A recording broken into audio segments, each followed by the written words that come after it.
trust me. How many times have you heard somebody say that and the first thing you thought was, no way in the world am I going to trust you? It might be because you think they're trying to sell you something that's way too expensive or that's not as good as it appears to be, or because somebody's trying to convince you to do something that you're very wary about. I don't think I should do that. Or somebody's trying to lead you to believe something and you're thinking, it's just not right. I can't buy into this because I'm not sure that this is true. And yet they say, trust me. Don't you trust me? As a matter of fact, sometimes when they ask that question, don't you trust me? It can be one of the most manipulative questions that you can ever hear. And so if somebody says that to me, don't you trust me? The first thing I'm going to do is back up and say, what's behind that? What is the motivation behind asking me that question? Well, let's talk about it. Hi, I'm Dr. Joe Beam. This is Relationship Radio. Welcome. Let's talk about trust. And particularly in this particular episode, we're going to be talking about trust when it comes to somebody violating the marriage vow. And now you want to put the marriage back together. Or at least one of you wants to put the marriage back together. And when you say, oh, you're talking about adultery. But there are other things that can violate the vow just as well. Gambling all the money away, and the other person doesn't know it. You've done it secretly. I remember working with one couple many years ago. He had gotten several credit cards she knew nothing about, and he had maxed them all out gambling at sports bars. She eventually found out when this guy, obviously not thinking very clearly, went to apply for a mortgage so they could buy a new house. The creditors instantly found about the other cards that she knew nothing about. She found out about it, and she was livid. You can understand, you can imagine that, right? So it could be something like that. It could be something like, I have some secret from back in my life, and because we're married and I love you and I trust you, I shared my secret with you, hoping that nobody else ever hears about it ever. Maybe it's something I did that when I was 5 years old that I'm still ashamed about, or 15 years old I wish I hadn't done, or 5 years old it was done to me, and I don't want anybody to ever know it happened to me.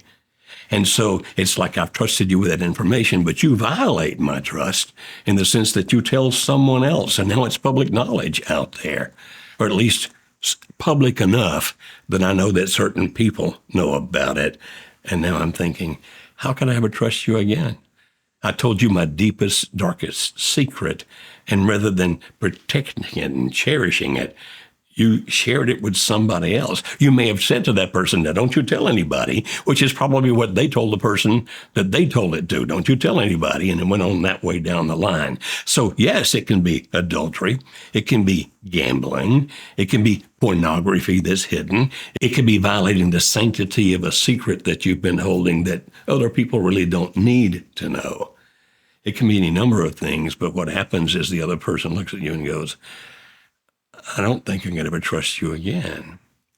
When I'm working with a couple where infidelity has occurred, often the person who has been cheated on will say something like this. You know the worst part about this? Of course, I listen because I need to hear what they feel, but most of the time I can predict what they're going to say next. The most difficult part of this, the most terrible part of this, the part of this that hurts more than anything else is he lied to me. Or she lied to me. I trusted him. I trusted her. And they violated that trust. They took advantage of my trust.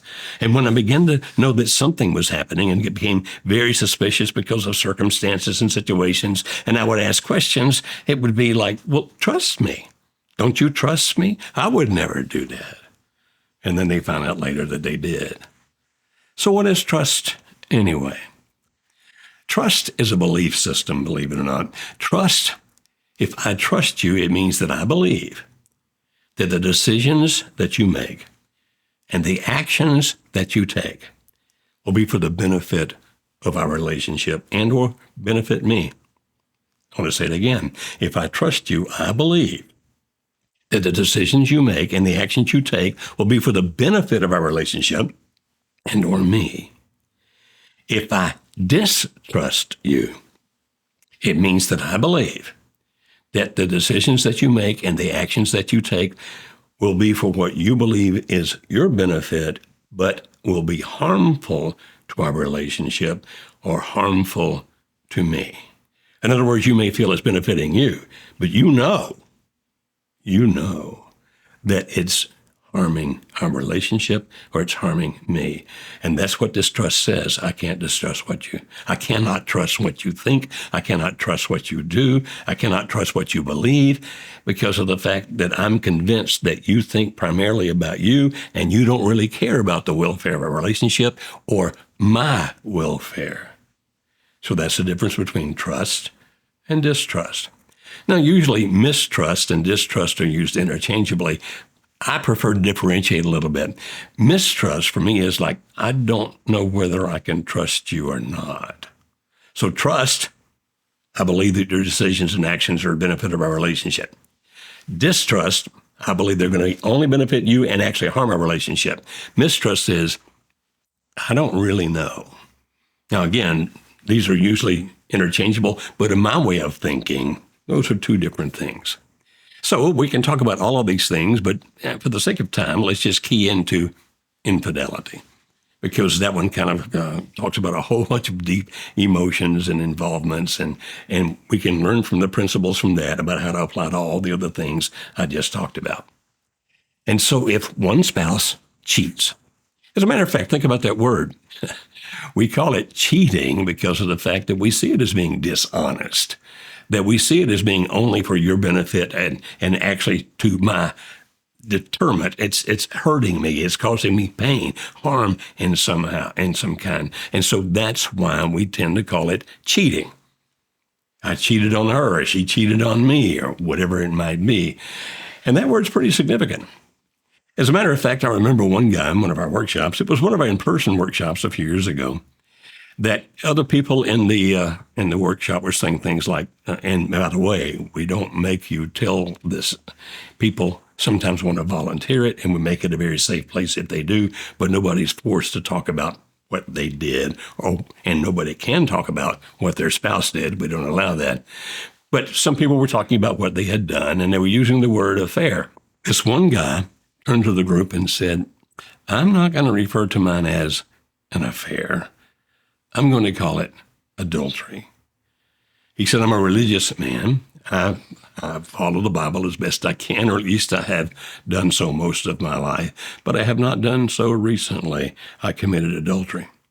And so he used a word that was pretty powerful, pretty strong. When most people use a softer word, and we actually use it in our workshops, the softer word, the affair, so as not to be offensive to people. Now, in that situation, he was in our workshop because he was wanting to put his marriage back together. His wife wasn't sure if that's what she wanted to do or not. But because she believed at heart he was a good man who had done a bad thing, she wanted to at least explore the possibility of, can we figure out how this happened? Was it me? Was it him? Was it life? Was it circumstances? I want to know what led to this. And then she also wanted to know, can we get past this? Can I possibly, in any shape, fashion, or form, be able to forgive him to the point where that it's not going to be eating at me in my heart and my mind for the rest of my life? And so that's why they were at the workshop. By the way, quite a few couples come to our workshop for that very same reason. Whether it was the husband who cheated or the wife who cheated, they come for that. Now, I hope you heard me say a minute ago, we make it very safe.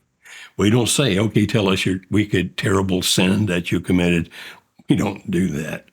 And if somebody does decide to tell us something about what they've done, we don't attack them. We don't accuse them. We try to understand and to help them. Sometimes it makes some people upset. I want you to chew my spouse out, beat him up, let him have it. Well, no, if you want people to do that, I'm sure there are people who will, but we're trying to help you save your marriage, not just end it by destroying it. So, as they're doing that, then, Dr. Beam, suppose they learn how they got into that situation, and almost always they do. Suppose they learn how never to get in that situation again, and they do.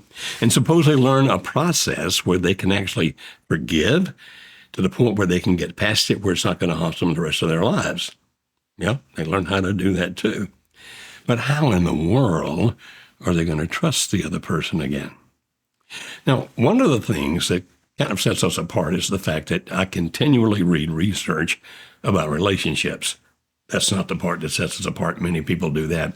But I read not just about personal relationships like a husband and wife, a parent and a child, best friend, whatever. I also read about relationships in other situations. So, for example, I'll read about relationships in businesses, about the relationship between this company and that company and how they can build it, how they can maintain it. And if it is violated, then how can they restore it and be able to trust each other again? And so I read about how corporations and companies do that. I read about how nations, if they ever do that, can do that. I read about how even people in different political parties, rarely, but occasionally somehow are able to do that. And so we're not just looking at husbands and wives, we're looking at relationships in every kind of category you can imagine. You say, why? Because it's amazing how much you can learn when you look at it from different perspectives. Not looking at it the same way all the time. Let's look at it from these people's eyes. Now let's see it through these people's eyes. Now, one of the things that we developed by reading about corporate America, actually, is a process called calculative trust. You say, now, what does that mean?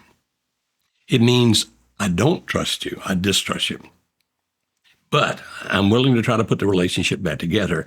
But a crucial part of putting that relationship back together is that we have to reestablish trust. And we can't do that just by you saying, hey, I'm sorry I did that. Everything's fine. I'll never do it again. Trust me. I wouldn't buy into that. Why would you? And so calculative trust basically says, all right, we're going to set some parameters. We're going to set some conditions and criteria. And then we're going to set some way to monitor that. And if you fulfill these criteria, if you meet these conditions, if you do what you're supposed to do in a way where I can know for a fact that that is happening, not in just the things that you do, but in the things that you must not do. And I can have some way to know that so that I am not just taking your word, I can monitor it. Then that's called calculative trust. We're going to calculate a way to build a process where I can eventually trust you again.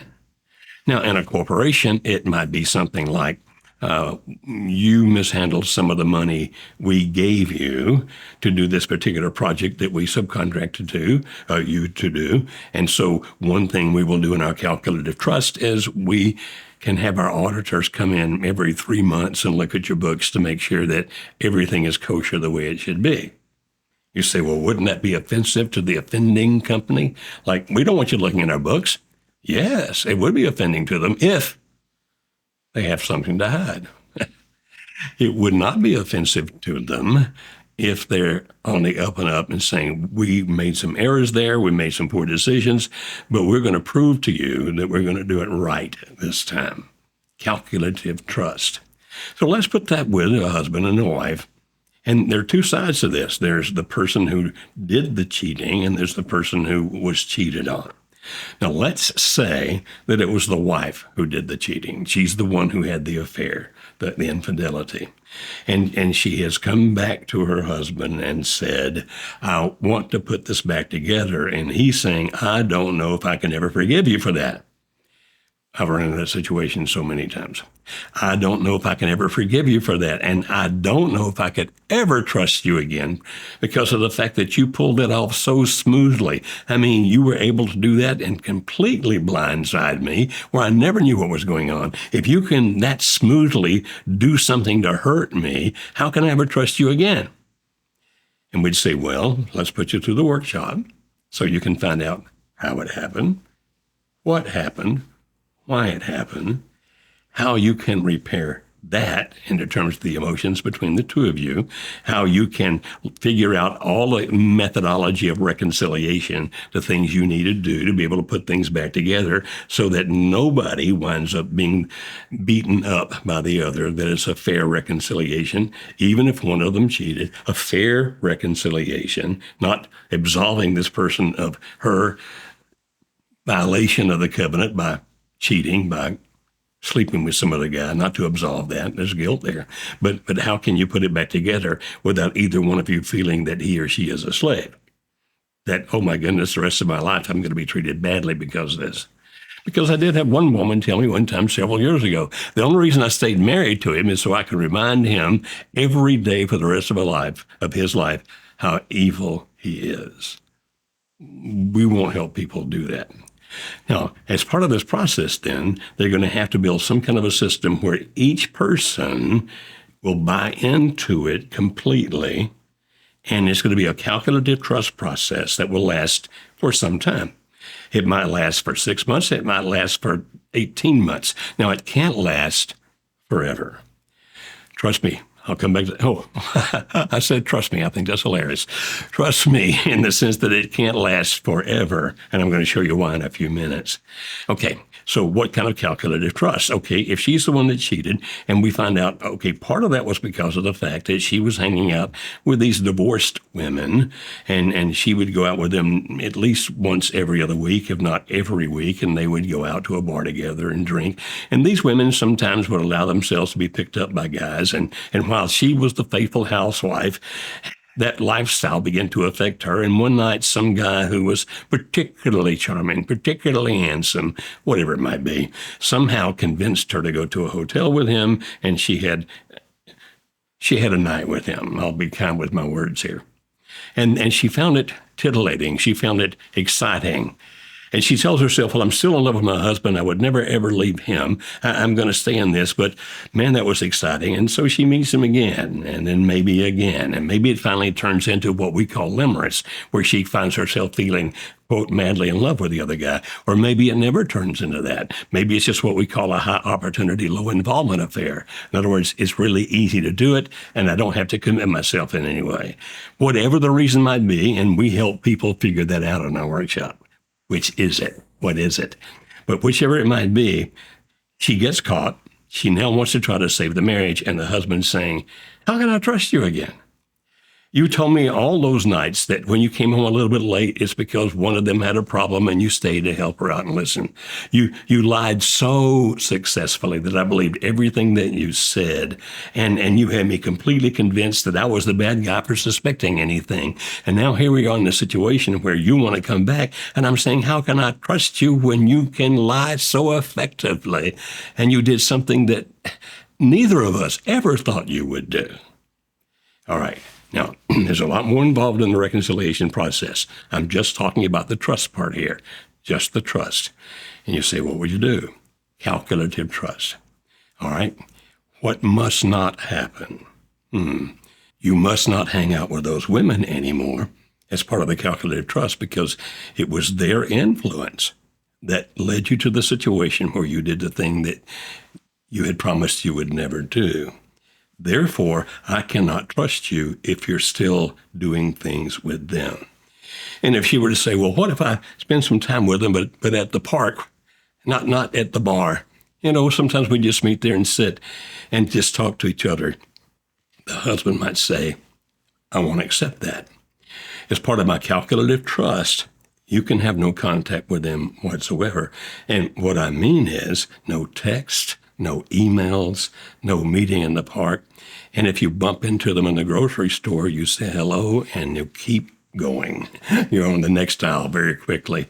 And I need to know that you will do that because I don't trust them. Now, another thing is you can have no more contact with that guy. She said, I'm done with him. I'm over with him. Wonderful. But you can have no contact with him for whatever reason. And so it might be, well, he has my cell phone number. I can't help it, but he calls me. Okay, one part of the calculative trust might be, then we need to change your cell phone number. But that's going to be difficult because of the fact that I've got so many things tied to that cell phone number, business things, personal things, apps on my phone, paying our bills, et cetera, et cetera. That's going to be a monstrous project, I should say. That's going to be a monstrous project if I change my number. To which he might reply, but I'm looking for safety. You see, if you have a brand new number and you're not giving it to anybody else, then I won't worry about that guy trying to call you. Now, on the other hand, he might say, okay, that is too difficult. So here's what's going to happen. I get to see every phone call, every text. And so what I'm going to do is when a phone call comes in, whoever you talk to during the day, whatever calls you make, whatever call comes back to you, then what's going to happen there is I'm going to get to see everything.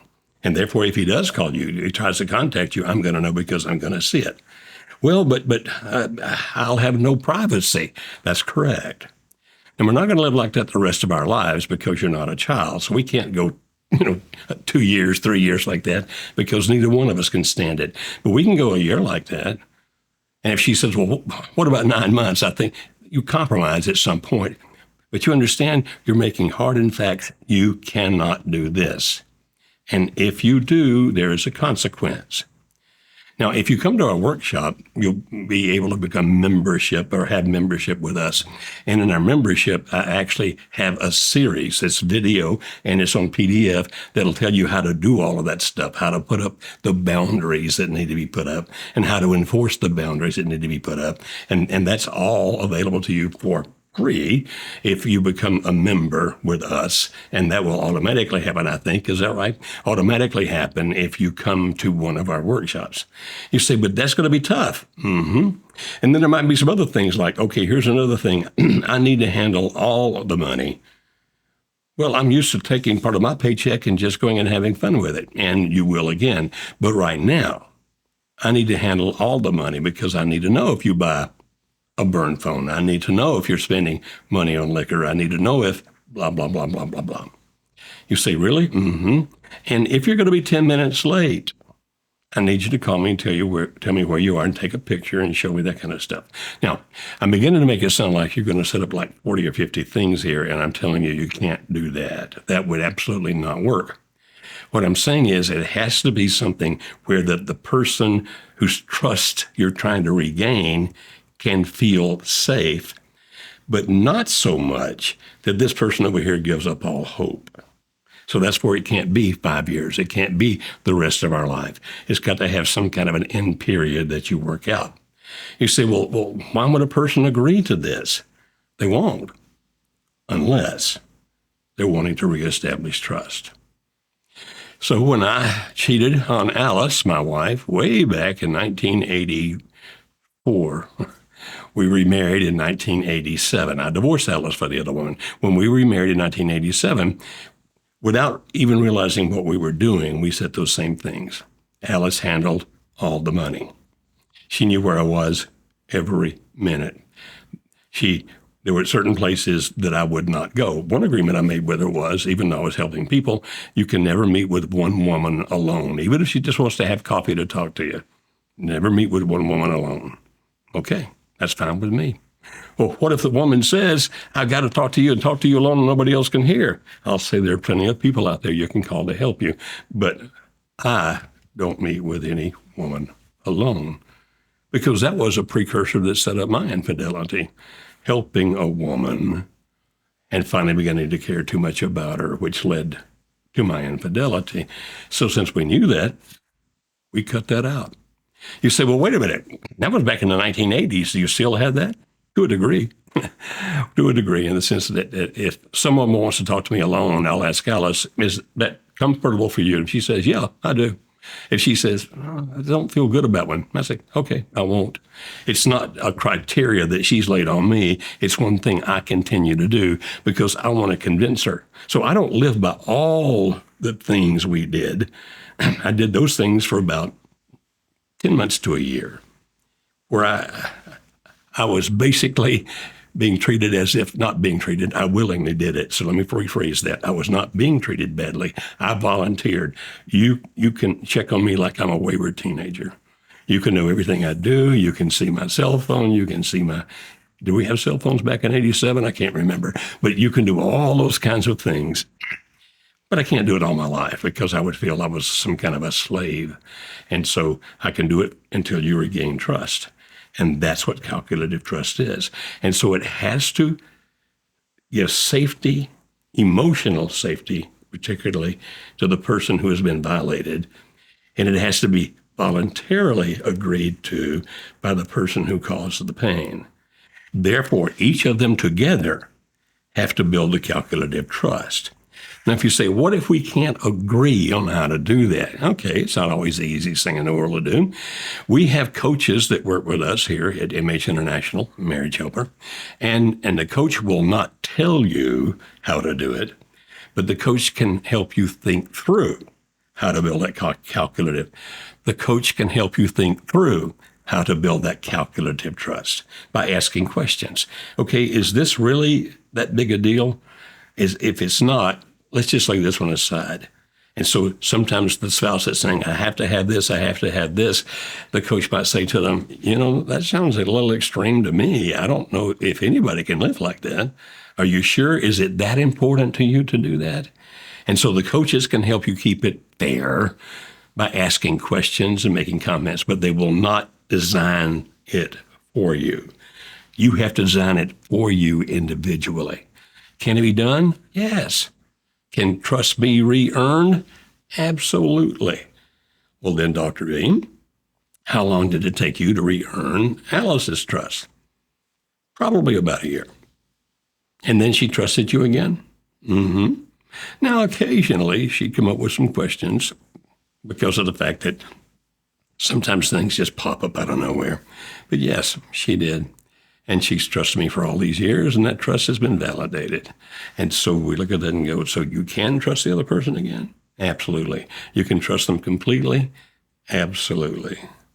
I even, one time a few years ago, when I was on the road speaking at an event, I actually had a waitress make a heavy pass at me. Yeah, I know, not now, not this old fat guy. This was a few years ago. I tried to remember every word she said. You said, why? So I could go back and tell Alice. You what? I went back and I told Alice. Here's what she did. Here's what she said. Did you have to do that? Mm-mm. Why did you do it? Because I knew it would help her trust me more. I'm going to tell her anything like that so she doesn't have to worry about what I'm doing out there. And so in that sense, the rest of my life, I will do things to increase her trust for me. But for about a year, we did calculative trust.